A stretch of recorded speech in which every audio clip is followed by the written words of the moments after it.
berjuang pantang menyerah, tak mudah putus asa demi meraih cita-cita. Maju majulah, maju bersama, hebat semua, itulah SMA kita. Maju majulah, maju bersama, hebat semua, itulah SMA kita. Selalu yang terdepan, memberi yang terbaik, semasa pasir sakti pasti jaya. Maju majulah, maju bersama, hebat. Assalamualaikum warahmatullahi wabarakatuh.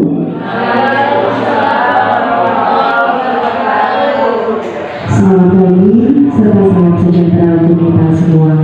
Tapi Bu, yang terhormat para pembicara diseminasi budaya positif SMA Negeri 1 Pasir Sakti, yang kami hormati Bapak Ibu Dewan Guru beserta staf SMA Negeri 1 Pasir Sakti.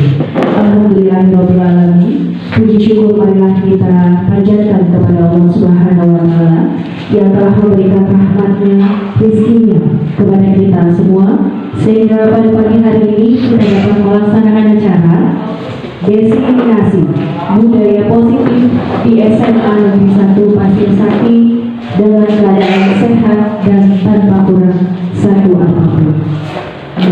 Sholawat beserta salam marilah kita berikan kepada junjungan Nabi besar kita, Nabi Muhammad Sallallahu Alaihi Wasallam, yang insya Allah nanti syafaatnya akan diberikan kepada kita semua. Amin. Allahumma amin. Acara selanjutnya menyanyikan lagu kebangsaan Indonesia Raya. Hadirin dimohon berdiri.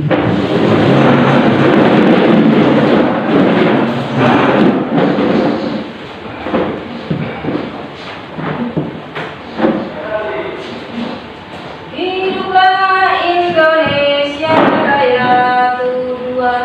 Indonesia tanah airku, tanah tumpah darahku. Di sanalah aku berdiri, jadi pandu hidupku. Indonesia kebangsaanku, bangsa dan tanah airku. Marilah kita berseru, Indonesia bersatu. Hiduplah tanahku, hiduplah negeriku, bangsaku, rakyatku semuanya. Bangunlah jiwanya, bangunlah badannya untuk Indonesia Raya. Indonesia Raya, merdeka, merdeka, tanahku, negeriku yang ku cinta. Indonesia Raya, merdeka, merdeka, hiduplah Indonesia Raya. Indonesia Raya, merdeka, merdeka, tanahku, negeriku yang ku cinta. Indonesia Raya, merdeka, merdeka, hiduplah Indonesia Raya. Hadirin persilakan duduk.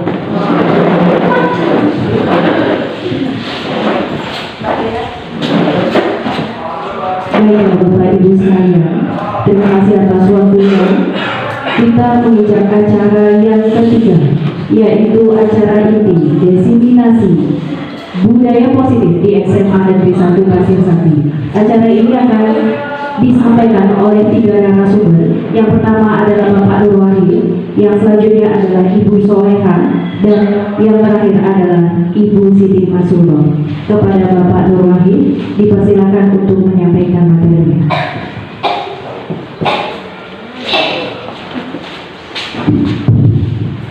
Baiklah, terima kasih Bu Febri selaku pembawa acara.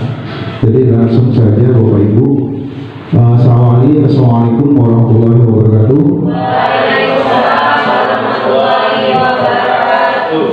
Kepada rekan-rekan saya Bu Siti Masroh dan Bu Soleka yang saya banggakan, dan rekan-rekan guru saya semua yang saya banggakan. Jadi di pagi hari ini kami bertiga mendapatkan tugas. Ya, kami mendapatkan tugas. Sebenarnya tugas ini bukan hanya untuk kami, jadi untuk rekan-rekan juga. Ya, tugas kami adalah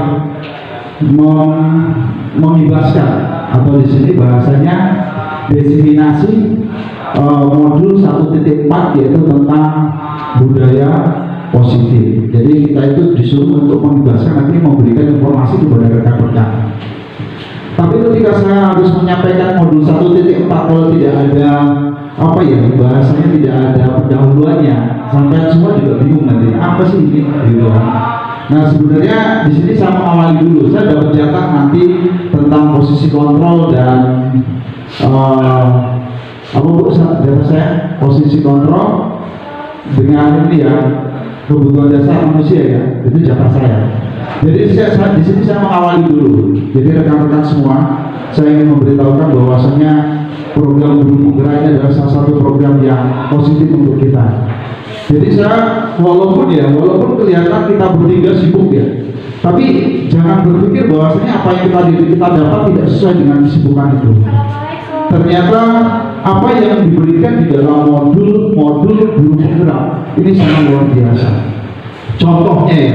Contohnya jadi pemikiran kami tentang belajar itu ketika kita sudah masuk di dalam Guru Penggerak itu kebanyakan terbalik 90 derajat ya. Nah, makanya di situ nanti kita dikuatkan konsep-konsep kita terhadap pembelajaran. Itu salah satunya. Kemudian kedua kalinya Bapak Ibu ya, semuanya rekan-rekan, kebijakan pemikiran ke depan itu akan mengacu kepada program-program Guru Penggerak. Artinya kita untuk masuk di Guru Penggerak bukan hanya untuk pengen menjadi kepala sekolah atau pengawas, bukan ya. Jadi di program pemerintah, di tujuan pemerintah ini adalah untuk meningkatkan mutu dari pembelajaran kita semua. Itu saja untuk awalnya. Berikutnya nanti lanjut aja ya Bu Febi ya, lanjut Bu Sulaiman untuk menyampaikan materi budaya positif. Silakan Bu.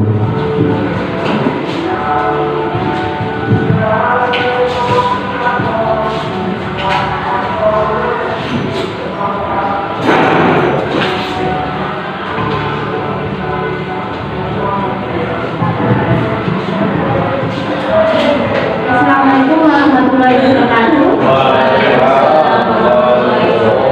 Terima kasih atas waktunya Pak. Ini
terpaksa oleh aturan, oleh absensi yang anak itu merasa bahwa kedisiplinan itu sesuatu yang tidak nyaman dan harus terpaksa dan bukan jadi pembiasaan yang positif dari apa yang seharusnya mereka lakukan.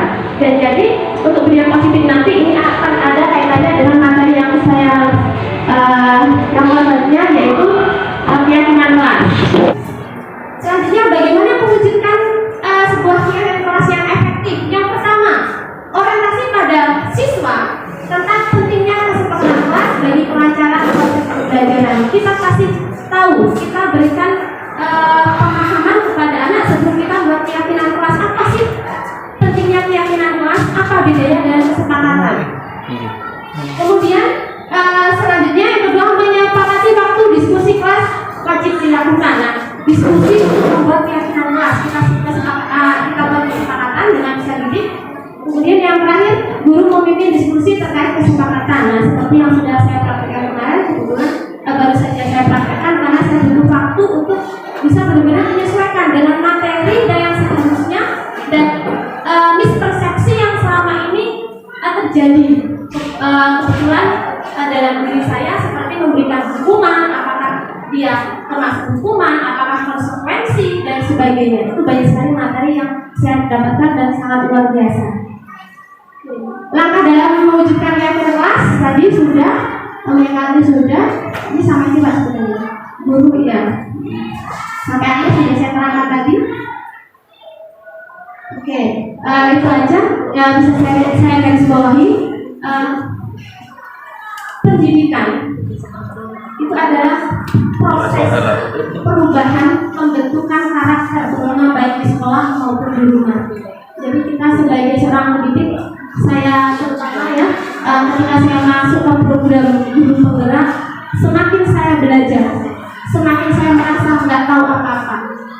Banyak ilmu yang harus saya pelajari, nggak hanya ilmu dari saya sebagai seorang pengajar, sebagai seorang pendidik, tapi belajar teknologi juga, kemandirian. Itu yang saya rasakan. Kemudian ada tanggung jawab. Oh iya, temennya udah selesai mengerjakan, bagaimana dengan kesibukan yang kita alami di SMA ya, sangat berbeda dengan teman-teman kita mungkin dengan CGB yang lain yang dia ngajar di SD, SMP dan sebagainya yang polanya lebih besar. Tapi untuk kolaborasinya luar biasa. Saya banyak belajar juga dari mereka, walaupun di jenjang pendidikan yang di bawah kita, dari semangatnya, dari motivasinya, dan dari ilmu dan karakter yang sangat luar biasa ketika mendidik anak bangsa. Untuk selanjutnya materinya saya kembalikan lagi, ini akan disampaikan kontrol keseimbangan dan tentang kehidupan dasar manusia kepada Pak Dolongi. Kepada Pak Dolongi saya silakan. Tolong kasih hapus dulu. Beda orang beda metode penyampaian. Kalau saya ini biasanya bicaranya agak apa ya? Nggak banyak anggarannya.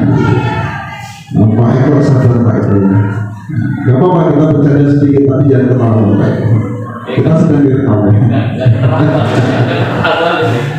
Baiklah Bapak Ibu, saya lanjutkan ya.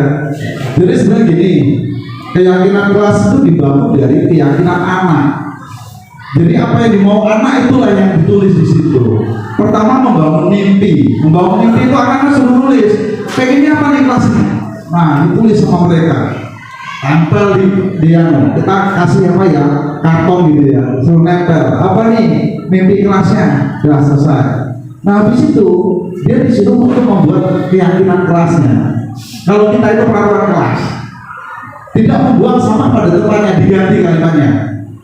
Ya, buanglah sampah pada tempatnya. Kalau tadi kan tidak membuang sampah, berarti perintah diganti dengan membuang sampah pada tempatnya. Berarti apa? Berdasar kalimat itu berasal dari diri dia sendiri, bukan kalau tidak membuang sampah pada tempatnya berarti saya nyuruh gitu. Tapi kalau membuang sampah pada tempatnya, nah itu berasal dari dia sendiri. Ya, jangan datang terlambat. ya, datang tepat waktu. Nah begitu. Jadi gambarnya begitu, yang namanya keyakinan kelas. Ya Bu Lurah ya, Bu Soleka ya. Jadi kalimatnya dirubah dari dalam diri anak-anak. Nah, gitu. Bisa masuk ya gambarnya yang saya buat ya. Ya lanjut. Sebelum kita belajar tentang posisi kontrol, Bu, saya pengennya belajar tentang kebutuhan dasar manusia dulu. Yang bawah. Nah di sini kebutuhan dasar manusia. Kebutuhan dasar manusia itu ada kebutuhan untuk bertahan hidup atau survival. Kemudian salah itu Bu ya, kasih sayang ya, dan kemudian rasa diterima, kebebasan, kesenangan, dan penguasaan. Nah ini kebutuhan manusia. Kebutuhan untuk bertahan hidup atau survive ya. Ini contohnya apa? Kebutuhan fisik ini ya.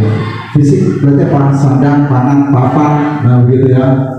Nah oksigen itu juga kebutuhan fisik, itu masuk ke dalam survival. Kemudian kebutuhan mohon maaf nih, kebutuhan untuk berkembang biak itu juga sama. Di sini kebutuhan untuk bertahan hidup. Kalau berkembang biak itu larinya kemana Pak Eka ya? Berkembang biak gitu. Berkembang biak itu tergantung Pak konteksnya. Kalau berkembang biak secara amobal memecah diri. Kalau yang lain membuahi ya Pak. Ya intinya kebutuhan set gitu ya. Itu lebih rincinya begitu, atau lebih vulgarnya begitu. Kemudian ada juga kebutuhan kasih sayang dan rasa diterima. Berarti kita tuh butuh diterima oleh rekan-rekan kita. Kalau tidak diterima ya merasa tersisih kan begitu. Ya merasa kita tidak diakui keberadaan kita, itu sebenarnya kita juga butuh teman untuk bisa diterima oleh rekan-rekan kita. Kemudian kebebasan, kita mempunyai kebutuhan terhadap kebebasan. Kadang-kadang kalau kita terlalu tertekan juga susah gitu loh. Ya kalau terlalu seorang istri terlalu ditekan sama suaminya juga susah. Suami ditekan dengan istrinya juga susah gitu ya. Ini maka harus ada kebebasan. Ya kemudian kesenangan. Butuh kesenangan. Contohnya ini kadang-kadang saya dengan Pak Eko, dengan Pak Arif dia bercandanya melampaui batas. Sebenarnya itu juga merupakan salah satu pemenuhan kebutuhan terhadap kesenangan, walaupun seperti anak kecil. Tapi di situ kita bahagia kalau gitu ya. Walaupun itu kayaknya tinggal lakunya seperti anak, tapi itu salah satu pemenuhan kebutuhan kesenangan. Kemudian penguasaan terhadap diri sendiri, penguasaan terhadap orang lain, ya, penguasaan terhadap suatu tim. Nah, kita juga membutuhkan itu. Ya, kita diakui sebagai wali pengasuh, diakui sebagai pembina OSIS, kita sebagai wakil, sebagai ketua, sebagai kepala, kita diakui atas penguasaan kita. Ya, kita juga butuh, kita itu merasa diakui bahwa kita punya penguasaan terhadap sesuatu, kan begitu. Nah, inti dari ini kebutuhan dasar manusia itu Bapak Ibu. Kalau salah satu kebutuhan ini tidak terpenuhi, akan terjadi penyimpangan dari tingkah laku sosialnya. Nah, kenapa Pak anak ini bisa membangkang? Kenapa anak ini kok ngeyel? Kenapa anak ini kok kalau diomongin nggak mau mendengarkan? Nah, kita harus tahu kebutuhan ini. Oh, dia kurang bahagia. Oh, dia kurang kasih sayang. Oh, ternyata ekonominya lemah. Nah, ini yang akan kita jadikan dasar dalam penanganan seorang peserta didik. Nah, dari kebutuhan dasar marilah kita ke posisi kontrol. Bu, posisi kontrol Bu. Nah, posisi kontrol Bu. Nah Ibu, jadi dari kebutuhan dasar ada kita ke posisi kontrol. Nah ini posisi kontrol ini ada beberapa nih.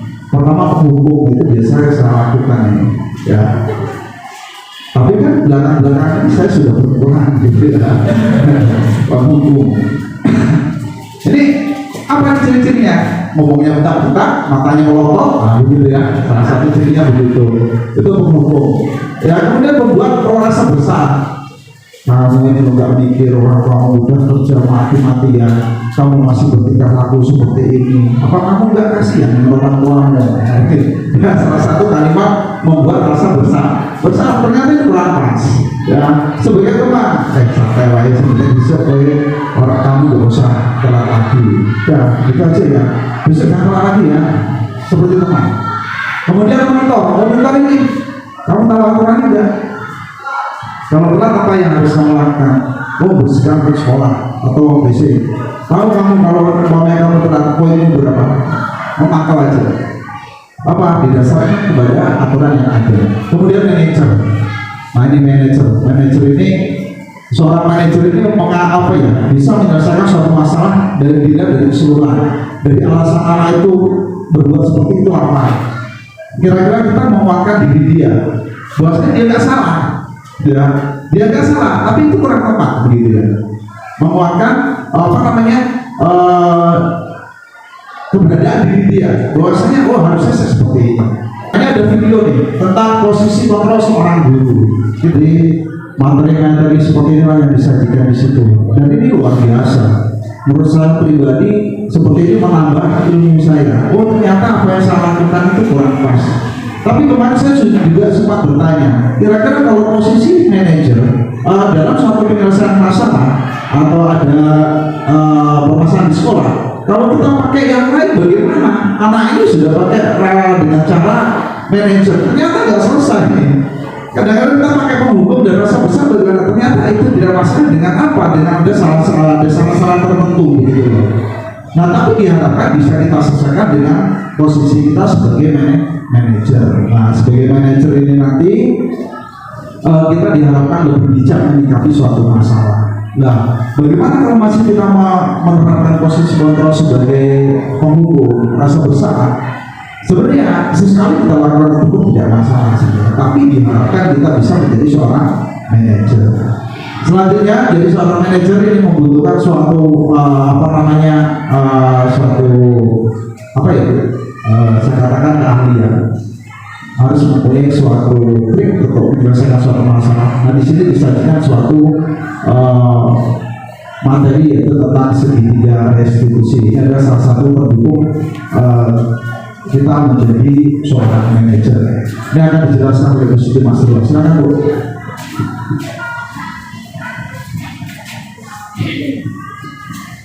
Terima kasih Pak Nur Wahid dan teman-teman semua sudah mau hadir ya dalam acara diseminasi budaya positif ya. Sebelumnya saya cuplik-cuplik sedikit dari yang sudah-sudah ya, bahwasannya budaya positif, mungkin Bapak Ibu bertanya-tanya budaya positif itu apa? Budaya positif itu kebiasaan yang mempunyai nilai-nilai kebajikan ya. Misalnya apa nilai-nilai kebajikan? Seperti mandiri, saling menghormati, kreatif, bernalar kritis, atau yang ada pada profil pelajar Pancasila. Jadi itulah budaya positif Bapak Ibu. Nah, budaya positif ini tidak akan muncul atau tidak akan berjalan dengan stabil manakala kita tidak menjalankan segala alur-alur yang jelas. Yang pertama tadi sudah dijelaskan oleh Bu Soleka, bahwasanya yang pertama kita harus membentuk dulu keyakinan kelas.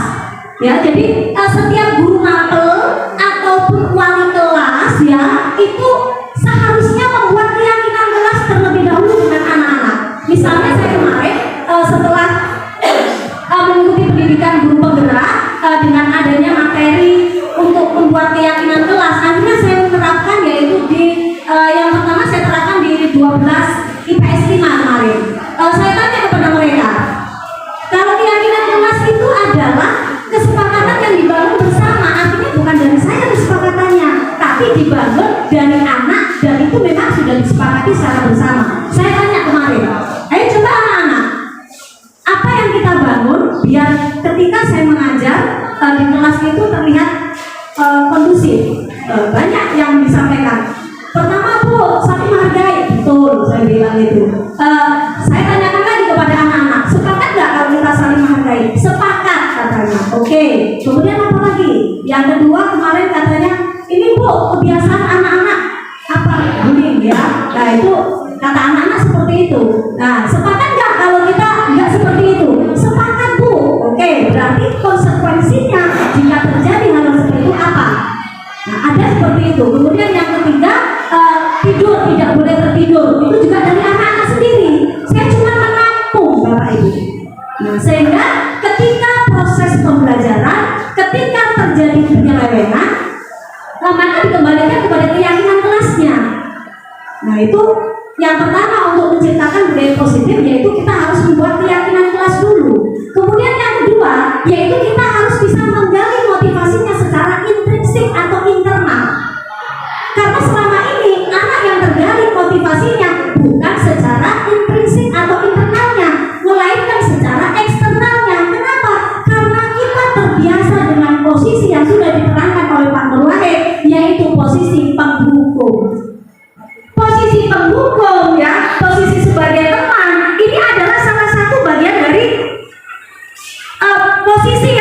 tidak berlangsung lama Bapak Ibu. Jadi kalau misalnya ada anak melakukan sebuah kesalahan, kemudian kita melakukan suatu hukuman, yang ada anak itu satu ilfil dengan kita, iya apa tidak? Iya apa tidak Bapak Ibu? Ya. Becek bahasanya, jumbueng ya enggak? Iya. Itu yang pertama. Kemudian yang kedua, ya dia mau melakukan hukuman kita, tapi itu secara eksternal. Ketika kita lengah dengan kontrol, besok dia akan melakukan atau membuat hal itu lagi, karena memang itu bukan dari dalam, Bapak Ibu.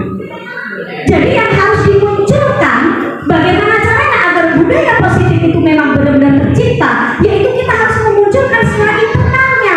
Lah munculnya secara internal ini butuh segala sesuatu yang ada triknya Bapak Ibu.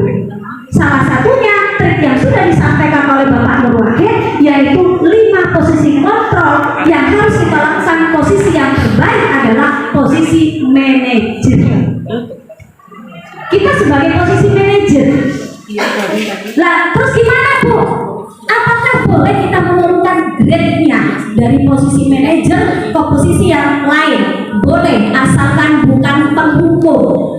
Itu yang kemarin hasil terakhir bukan eksplorasi ya, elaborasi dengan instruktur sama Pak Christian Hugo pada saat itu ya Bu Soleha, dijelaskan bahwasanya saya bertanya, boleh nggak saya menurunkan grade? Saya bilang itu dari posisi manajer misalnya saya ke posisi pemantau gitu, boleh nggak? Boleh, karena kita dihadapkan dengan situasi anak yang beragam, nggak sama semua. Mungkin kalau yang manajer itu manakala kita dihadapkan dengan posisi anak yang memang dari latar belakang budaya keluarga yang memang sudah kooperatif banget dengan anak-anak, ya kan? Sedangkan kita dihadapkan dengan lingkungan yang seperti ini. Tapi alangkah baiknya kita tetap mencoba, yaitu dengan posisi manajer. Gitu. Kemudian sekarang bagaimana jika ada anak yang melanggar kesepakatan atau melanggar keyakinan kelas? Apa yang akan kita lakukan? Seperti yang disampaikan oleh Pak Nur Wahid, yaitu kita lakukan trik dengan melakukan segitiga restitusi. Itu bahasanya. Re itu mengembalikan ya Bapak Ibu ya, restitusi. Nah, coba Miss di awal dulu Miss, yang slide nomor 2 Miss. Ya.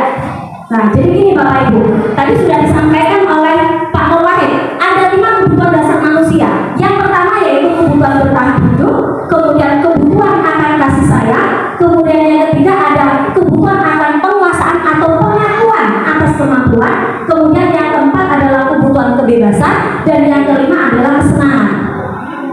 Sekedar Bapak Ibu ketahui, ketika anak melakukan sebuah penyelewengan atau tindakan yang tidak sesuai dengan keyakinan kelas, itu salah satunya mereka tidak dapat itu Bapak Ibu.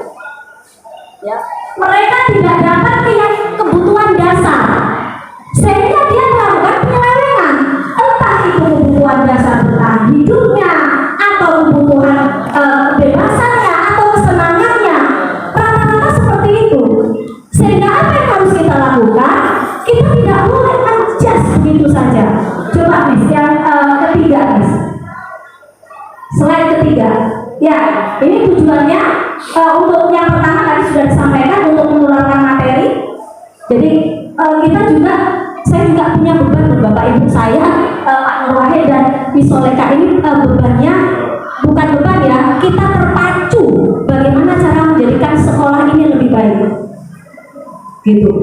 Jadi kita yang sudah mendapatkan pendidikan guru penggerak ini ya, kita ini semua materi atau semua modul yang ada di guru penggerak itu menggiring kita ke arah perbaikan psikologis kita. Itu saya akui. Secara tidak langsung saya saat ini menjadi lebih tangguh. Saya sudah biasa Bapak Ibu, malam itu saya nggak tidur sudah biasa. Karena tugas deadline harus selesai itu sudah biasa. Tapi saya maknai berarti ini wajar. Ketika kita mendaftarkan untuk menjadi seorang guru penggerak, itu dari mulai isainya atau tesnya itu sudah luar biasa. Bu ini sudah pernah ya? Sudah. Seperti apa Bu? Mantap ya? Mantap. Mantap, mantap sekali. Bu Nek juga sudah pernah ya Bu ya? Mantap sekali. Syarif. Ya. Untuk apa? Sebenarnya Bapak Ibu ketahui, sebenarnya kita akan dinilai seberapa besar perjuangan kita, daya juang kita, itulah yang dinilai. Jadi dari kisah itu sudah bisa dibaca psikologis kita oleh tim penilai guru penggerak. Untuk apa? Karena kita akan dihadapkan dengan situasi pekerjaan, soal-soal yang sangat luar biasa, tugas-tugas yang sangat luar biasa. Lah untuk apa? Ya karena kita mau dicetak untuk menjadi pemimpin, Bapak Ibu. Lah kalau kita mau dicetak menjadi pemimpin, terus kita nggak mau berubah, nggak ketemu jalannya, Bapak Ibu. Itu yang saya ini kan ya Bapak Ibu ya, yang saya tangkap seperti itu. Gitu. Tidak hanya pemimpin untuk sekolah, tapi yang terpenting itu justru pemimpin dalam proses pembelajaran. Gitu. Ya, jadi itu intinya biar Bapak Ibu tahu ya, oh arahnya kemana sih budaya positif ini? Ya biar kita itu di sekolah ini tercipta paling nggak sampai pada saat di kelas enak. Ketika kita sudah sepakat kalau tidur berarti kami menerangkan. Kemarin kalau di PS5 tidur apa konsekuensinya? Menerangkan dulu, oke. Menerangkan kan? Oke. Ya. Kita tempel budaya positif kita. Mungkin Bapak Ibu juga sudah melaksanakan itu, cuma secara administrasinya mungkin yang belum. Misalnya tidak ditempel sehingga anak lupa. Gitu. Jadi ada 3 langkah restitusi. Yang pertama yaitu menstabilkan identitas dulu Bapak Ibu. Misalnya ada anak melakukan sebuah kesalahan. Pak Firman, kalau anak melakukan kesalahan biasanya apa ya Pak Firman? Hah? Dihukum? Marah-marah nggak? Sedikit. Miss Yuyun biasanya gimana Miss? Ditegur. Marah nggak Miss? Marah? Iya. Saya juga begitu Miss, sama. Jadi sebelum saya dapat ini, saya setiap ada kesalahan kamu ya. Nah, apalagi saya cerahnya ya Bapak Ibu ya. Nah, begitu. Ternyata saya begitu dapat ilmu ini, waduh, ternyata saya salah semua yang saya lakukan. Yang pertama yaitu menstabilkan identitas. Lanjutannya Miss. Apa sih menstabilkan identitas? Yaitu menstabilkan itu adalah mengubah identitas anak dari yang gagal. Gagal itu karena dia melakukan sebuah kesalahan menjadi orang yang sukses. Ya, ada yang melanggar peraturan karena sedang mencari perhatian. Jadi yang pertama kita lakukan apa? Kita harus melihat kebutuhan anak ini. Kita harus menganalisis apa yang jadi kebutuhan anak ini. Kenapa dia melakukan sebuah kesalahan? Itu yang akan kita dalami.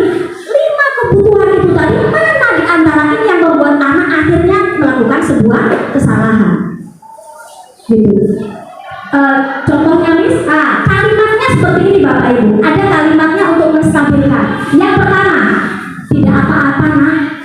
Ya, salah itu biasa. Ibu juga dulu kok sampai seperti itu. Nah, itu berusaha menstabilkan kejiwaan anak. Karena beda Bapak Ibu. Ketika kondisi otak anak, ya, kubur dengan santai, itu cara kerjanya menjadi beda. Inilah fungsinya kenapa disuruh menstabilkan identitas. Di sini yang disentuh adalah psikologis anaknya dulu. Mungkin kalau secara beda seperti itu ya Pak ya, untuk menstabilkan. Nah kemudian yang kedua yaitu validasi tindakan yang salah. Baru kita masuk ke dalam validasi tindakan yang salah. Ini pun tidak dengan cara membentak, tapi kita cuma meyakinkan. Misalnya saya kemarin membuat video yaitu tentang sesuai keyakinan yang ada di sekolah kita, ketika menyanyikan lagu Indonesia Raya, semua aktivitas harus kita berhentikan, ya apa tidak? Nah, saya membuat kasus kemarin, ada anak yang berjalan ketika menyanyikan lagu Indonesia Raya. Akhirnya saya lakukan kegiatan restitusi. Saya tanya, kenapa nak, tadi kok kamu berjalan? Dengan alasan terburu-buru. Kemudian saya validasi tindakan yang salahnya. Ya, kamu tahu nggak yang kamu lakukan itu benar atau salah? Nah, ini kalimat ini. Kamu tahu nggak yang kamu lakukan itu benar atau salah? Iya Bu, salah. Kenapa? Kamu tahu keyakinan yang sudah kita bangun bersama di sekolah ini? Iya Bu. Setiap Indonesia Raya dikumandangkan, saya akan semua aktivitas akan berhenti. Berarti dia sudah mengetahui kesalahan di situ. Kemudian yang ketiga yaitu menanyakan keyakinan. Ini menanyakan keyakinan ke anak. Setelah itu biar anak sendiri yang cari solusinya, Bapak Ibu. Bagaimana solusinya? Bukan kita yang mencarikan. Kalau kita yang mencarikan, berarti besok kamu tidak boleh terlambat lagi. Berarti kita. Ya. Tapi kalau yang dimaksud dari restitusi yaitu kita menanyakan keyakinannya. Kira-kira dengan keyakinan yang sudah kita bangun, sanggup nah untuk diikuti? Sanggup Bu. Caranya seperti apa? Saya nggak terlambat Bu, saya berusaha untuk lebih pagi lagi. Mereka yang mencari solusinya, bukan kita yang mencari solusinya. Itulah yang dinamakan dengan segitiga restitusi, yaitu tindakan ya menciptakan sebuah kondisi agar anak yaitu menyadari sebuah kesalahan dan akhirnya dia akan diterima lagi di dalam kelompoknya dan akhirnya dia akan memiliki karakteristik yang lebih kuat dari sebelumnya. Itulah yang dinamakan dengan tindakan restitusi. Ya, itu yang mungkin itu yang saya sampaikan. Jadi ada 3 langkah ya Bapak Ibu ya. Nanti di lain waktu bisa kita sharing tanpa harus di sini Bapak Ibu. Nggak apa-apa nanya-nanya. Ini saya agak kecewa dikit ini dengan Miss Emma ini ya. Sudah mau ikut guru penggerak ya. Saya sudah pokoknya full motivation pada saat itu ya.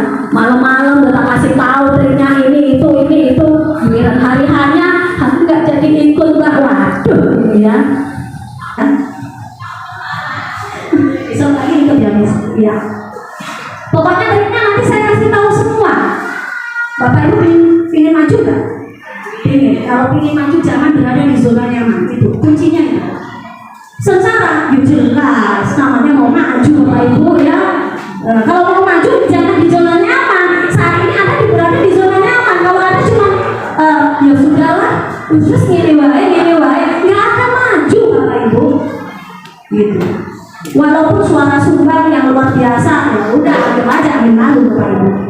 Ya, mungkin itu saja dari saya. Kurang lebihnya saya mohon maaf. Pada Allah saya mohon ampun. Saat ini, Assalamualaikum warahmatullahi wabarakatuh. Kasih hapus gitu kita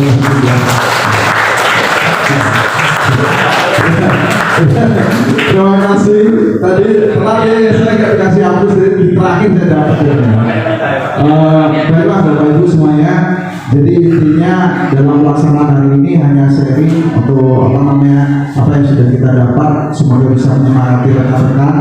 Untuk proses tanya jawab nanti bisa di luar. Kalau mau tanya-tanya silakan. Di sini karena kita sudah menyita jam. Kemarin juga saya sama Pak Rasulullah sudah dikatakan nanti minta jam banyak nggak apa ini setengah jam pelajaran terus gitu. Jadi saya ucapkan terima kasih sebelumnya karena rekan-rekan sudah hadir semua. Jadi jangan melihat bahwasanya ini untuk menyelesaikan tugas kami, tidak. Selain di samping menyelesaikan tugas kami, rekan-rekan juga bisa mendapatkan sedikit ilmu sehingga nanti ketika ada seleksi begini punya gambaran, oh kedepannya seperti ini. Ingat kebijakan pemerintah yang akan datang akan mengerucut ke guru penggerak. Santai saja, lakukan sesuai dengan alur, nggak bisa tetap bisa. Saya aja yang di sekolah nggak banyak kerjaan juga masih bisa aja kok. Ya, jadi nggak usah berpikir bahwasanya itu berat. Kalau melihat kadang-kadang temannya ngajar ya wajar, temannya ngajar kita kerjakan tugas wajar. Ya, tetap semangat. Pak Warto dan kawan-kawan semuanya nanti bisa ikut itu. Ya, saya akhiri. Terima kasih. Apabila kami bertiga ada kekurangan, terutama saya kalau ada kekurangan dalam kalimat saya atau kesalahan dalam kalimat saya mohon maaf. Saya akhiri. Assalamualaikum warahmatullahi wabarakatuh. Tepuk tangan.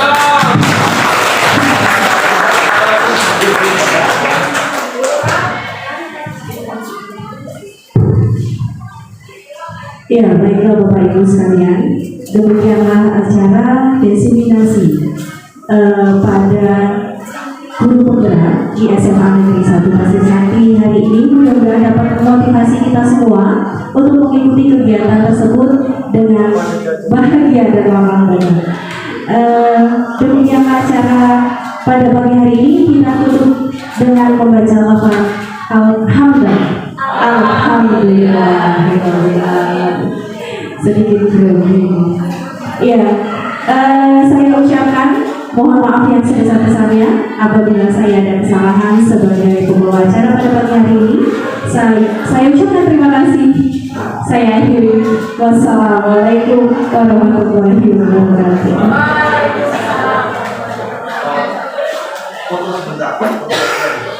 Silakan di depan Bu, Pak. Gantian aja. Nanti keluar dulu. Habis itu tinggal lihat dulu. Bapaknya ibu saya di mana? Silakan Pak Bu, sebentar aja. Sini. Silakan di sini. Ibunya di sini, bapaknya di belakang. Ya. Silakan. Yang belakang bapak-bapaknya.